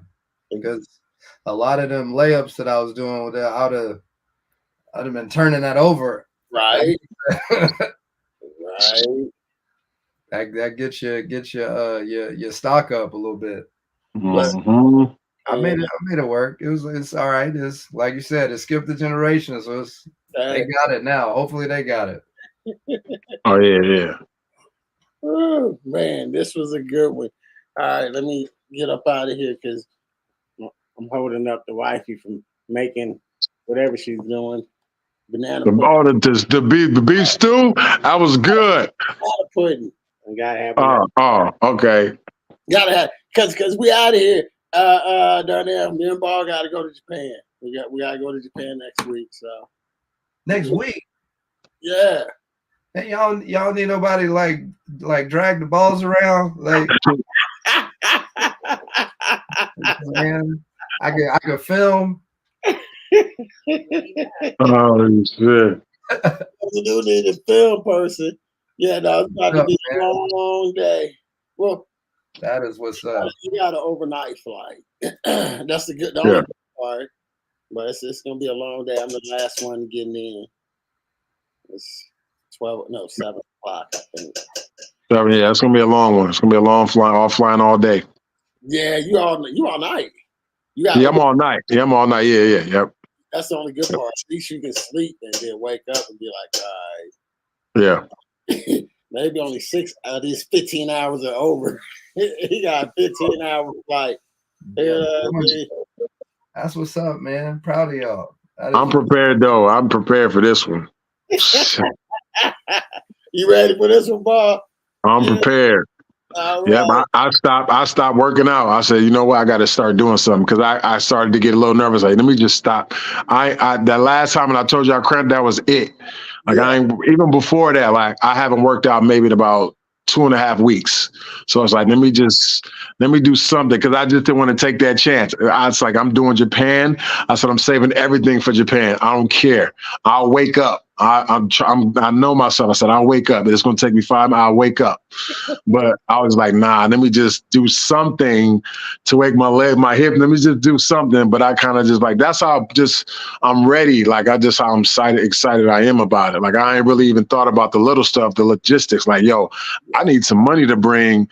Should I currency exchange it out here or out there? Because I know at the airport out here is going to be closed. Everything going to because I got the late flight. So everything going to be shut down. So I got to wait to get out there to do it, or should I just do it prior? You can do it prior. I mean, yeah. And then I got to figure out how much I need to bring, like all of that. I even thought about that because the fact that it's like, yo, I'm ready to hoop. Like, I'm ready to get out here and still hoop, and I'm ready to hoop. Come on, D. We need a point guard. Yeah, hooping with us, man. You sound like me. I'm like, nah, everybody, man, go.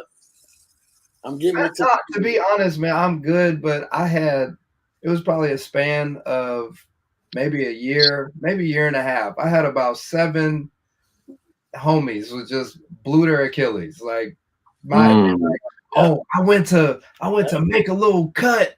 Yep. And I'm like, bro, I would rather you say somebody fell on me. I went up and, some contact, not just I went to make a move. Yeah. Nobody around. I'm like, no, I'm good. Yeah, see, and that's why now it's like, see, they want you to come play this prime tonight. Like, nah, I'm good. I'm chilling. I'm cool, bro. I leave in about 10 days. I'm cool tonight. Yeah, I don't even want to come to the gym. I think I'm gonna just go shoot. Matter of fact, I ain't even gonna shoot. I'm gonna do some resistance bands, and then that's it.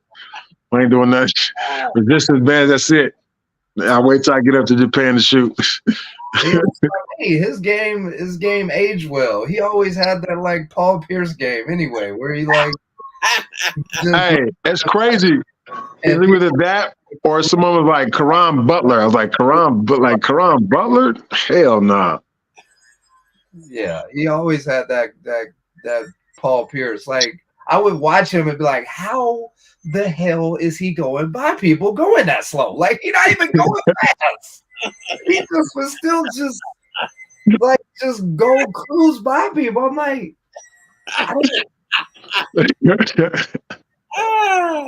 it's like you watching him move and he moving like this.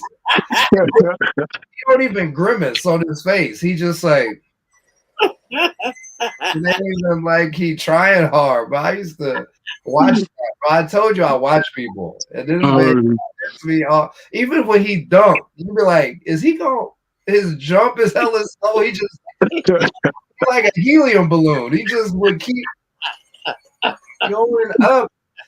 Hey, the bounce was different. The bounce, I used to love. Oh my gosh, I used to love dunking, man. I used to love dunking. San Mateo High School, man. I used to look forward. I used to be like, how many people here tonight? I said, okay, all right, I see Chill, I see Doc. All right, DT up there too. All right, I say, oh yeah, I get a fast break. I'm gonna dunk this shit. I'm finna jump off. I'm finna be looking at the rim. Sometimes I would tell myself like, we ain't gonna jump this high, but this dunk, I'm finna dunk the ball so hard, I'm gonna be looking down at the rim. It'd be times like that. It'd be, yeah. He just like, bro, he just would just keep going, like up, just like an elevator. Like, Man, he never would jump fast. It was just like, gosh. I I think see all the OGs. Yeah. everybody would think it was a layup or something. Like he don't even, he never like grimace, like a face, like he just like next thing you know, you dunked on him. Like, Oh,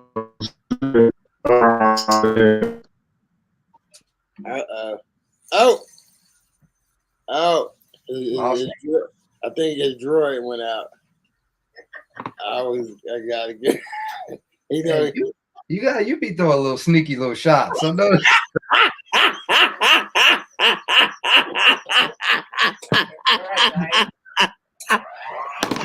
You gotta watch Ash with the sneaky shots, boy. You throw it there quick. Oh my God! Oh, hilarious! Yeah, I'm gonna see if his droid get on. I mean, he gonna get on. Watch. He gonna watch.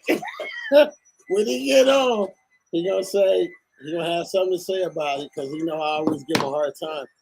Because we went to UK, he was the only. Well, I'm about to say I think he was the only one with a Samsung, and we was all at the Apple store. Charging it in this video. I'm gonna get me one. And he been telling me that since UK. I don't think he got it yet. That's why his phone went out. I'm waiting. I'm like, come on back on, bro. That's why his phone went out. Come on. Hey, deal with you, man. You little quick little jabs. Hey, that's my job on the podcast. You know what I mean? Gotta keep thinking quick. I don't even know where my man is at. See, look. Let's say Ballaholic. He is hilarious. Let me see if he even answered.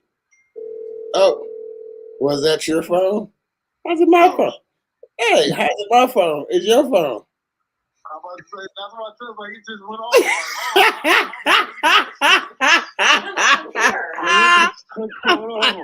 I'm like, hello? No. CT, my shit just went blank. I'm like, hold on, man. Hey. It went back to Enter Studio that was just buffering. I'm like, hold on, I didn't even touch it. Hey.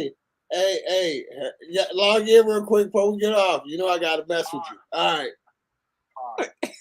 See, I told you. It's his phone. See? He's gonna ask me, is it my phone? I ain't even on the phone. I'm on a computer. How's it? I kick you out. It's not my phone. It's his phone. He said it just said blue, and it started buffering. I said, man, we got it. Hey, all our listeners. Oh, here we go. All our listeners. Oh man. Man. Hey, CL, just so you know, this man, the whole break was on your head about your phone.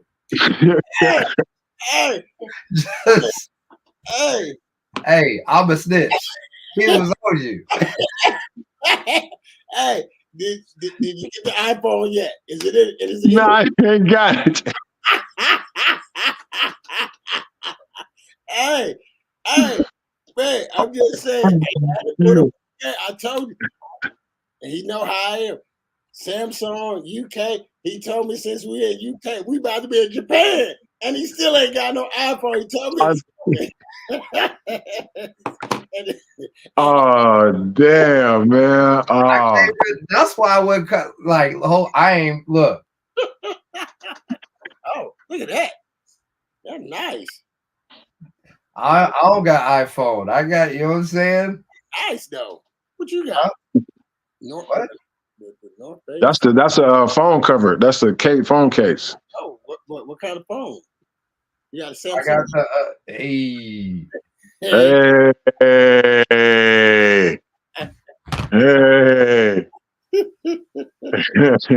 know what I'm saying? Keep home on me. Yeah, this is the case, though. I had to get the little, you know what I'm saying? I keep something different. Yeah, I have my puffer on my phone. yeah, Right. yeah. Yeah. Okay. Yeah, you gotta go. I know you gotta go. All right, we're gonna get off, man. I just had to get you back on. You know, I had to give you a hard time because everybody, you got to send in $1 for a Ballaholic iPhone. I think. I'm gonna have one. I'm gonna get one. I was supposed to have had one a long time ago. All right, stuff happens. I'm gonna get one though. One's coming. Hey, man, I'm not gonna pressure you, C-Dale. You know what I'm saying? You know what I'm saying? I'm not. I'm not. I'm not, but I do need an iPhone because in a lot of these countries we go to, they have iPhone stores where I can charge up. They don't have Samsung stores. So if we out all day, I don't have nowhere to charge up my phone. And it's a wrap. You know what I mean? So yeah. In a lot of these countries, London, everywhere, they got iPhone stores. Everywhere, all over. In every country, there's at least one iPhone store. In a radius that, you know what I'm saying, where we could get to. So, and I ain't seen one. That's all. Yeah. Is we're going to too many places, and our phones can't be dead. You know, one of us got to always be up and going at some point. You know what I mean? So, you know, we're going to Japan. We're good in Japan, but we got some more talks in other countries. So I got to make sure the communication is good. You know, I can do one of those ones transfer. You know how to. Oh yeah. Well, so it's the iPhone. Wait, I'm trying. There we go. You know how you. Oh yeah. Transfer stuff. I'm trying to get Kevin Gates with 2 phones, but only one works, so I don't get it. You know? My phone, I can charge your phone with my phone. What? What kind of phone you got? What do you mean? How can you charge my phone? Yeah, it can charge. It's like a charger pad. Oh, you got a charger. Yeah, got a charger thing. Yeah, a lot of phones do have that. Oh man. See? Yeah. I got the one that open up into an iPad. That's why I use it for work because I can do all my emails on there. I can make my flyers on there. That's that big one. Oh, you got the one that open up. Yeah. So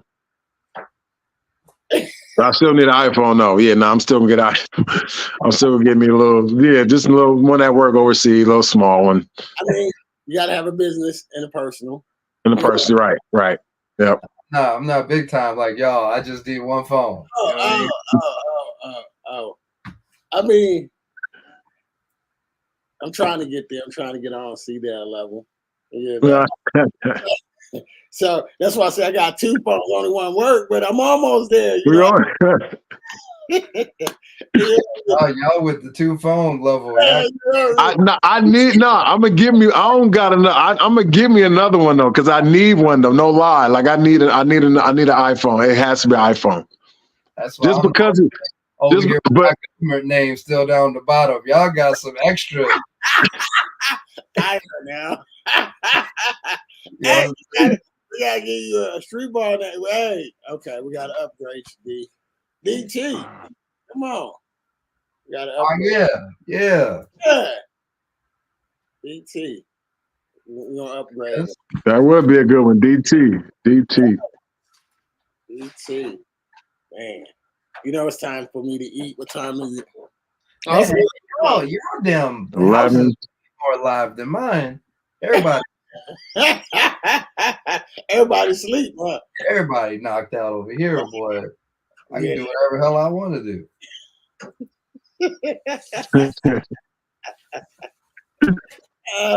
Jaleesa, she watching. I know. Shout out to Jaleesa. Well, she like, wake up, baller. I was reading the comments. Jaleesa, she like, that's funny. Yeah, I know. We all know. I'm sure, Jaleesa. I appreciate it. You know what I mean? She's funny. She's funny. I ain't make 6 foot. I know, Jaleesa. I think he said that after I said my spine. So if my spine was straight, you the only short one. I'm the only one that'll be under the 6 foot mark, you know, but Oh You know, man. the Yeah, we've been on for a minute, y'all. over Keep 2 saying hours. we good. All right, let's get out of here. Hey, we want to say thank y'all for tapping in with us on Streetball the Pro. Hey, make sure y'all watch. I know y'all gonna watch it. You know what I mean? But Ballaholic and the rest of the crew, we out of here. Well, we're gonna start filming in probably the 10th or 11th. Just videos going to Japan, Tokyo, Japan. So we're gonna see. Next stop, Ballaholic is Japan. It's about to be a fun. Japan.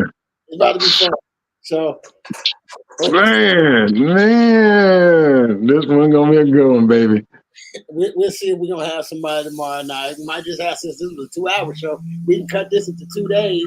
And an hour one day, hour the next. Our next day, exactly. Yep. Yeah. All right, but yeah, we definitely gonna tap in. I'll touch bases with you, Ballaholic, as we continue to get ready for this trip. And DT is all love. We already know. Appreciate you. Oh man, all love, DT. You know that, man. Yes, sir. Thanks for having me, fellas. For sure. Whenever you want, chop it up for sure. Y'all All right. travel safe, man. Have fun. Thank you. All right, Bob.